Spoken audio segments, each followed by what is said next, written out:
See, and this one is a cyberpunk cooperative deck building dungeon crawler where players are fighting to reclaim the city. Each player is going to be playing as a unique character that's going to have their own stats and abilities. But then each session you're going to have a randomized operation where you're going to be completing operation-specific objectives like downloading hacks, attacking enemy AI robots, scavenging parts, and then using those to build mods and items. Once the operation objectives are complete, it's going to be followed by another randomized boss operation. But each round, players are going to be playing cards in order to determine your initiative order, and you're going to be drawing a card for each enemy, and the lower initiative dictates who is going to be going first. This, of course, allows you to throw the first punch, but it can also cause your enemies to become more aware of you because there's a chance that threat can be generated, and if enough threat is generated, it can actually upgrade your enemies, making them more difficult to overcome. But then each character is going to be taking their turns according to that initiative order, and for the enemies, they're going to be moving and attacking based on their card.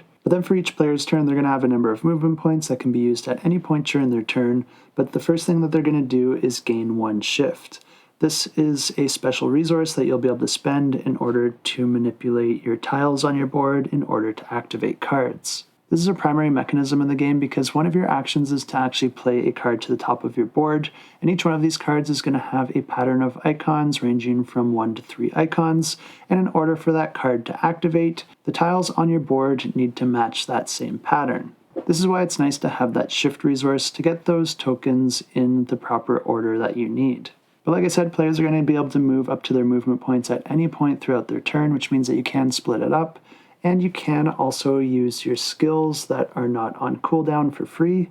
but then you're also going to be getting 2 action points that you can spend to perform some various actions. The first action is the one that I just mentioned, where you'll be able to play cards onto your board, and each card's going to have that pattern of tiles, and you're going to be trying to match that with the tiles on your board. But the thing is, when a card gets activated this way, it's actually going to be flipping those tiles over, creating a new pattern, which could also chain into other cards getting activated. As you play these cards to the top of your board, they're going to be moving 1 space over to the right each and every round, and once a card falls off the board, you're going to be getting it back into your hand. But you can also use those action points to heal yourself or adjust those tiles without using shift, or even to access an adjacent terminal in order to boost your stats out on the board. And of course, you can use those actions to attack enemies that are in your line of sight. What's neat about the combat in this game is that each character is going to be dealing either cyber damage or physical damage, and each enemy is going to have a different resistance to one type of damage. Combat is deterministic in this game, meaning that you're just going to be comparing your damage output to their defense, and then they're going to be taking damage equal to the difference. And when you do defeat an enemy, you're going to be gaining parts which you can use for different upgrades. One of those will allow you to upgrade your skills and character cards, while another is going to allow you to build permanent cybernetic enhancements that you can equip to any of your characters.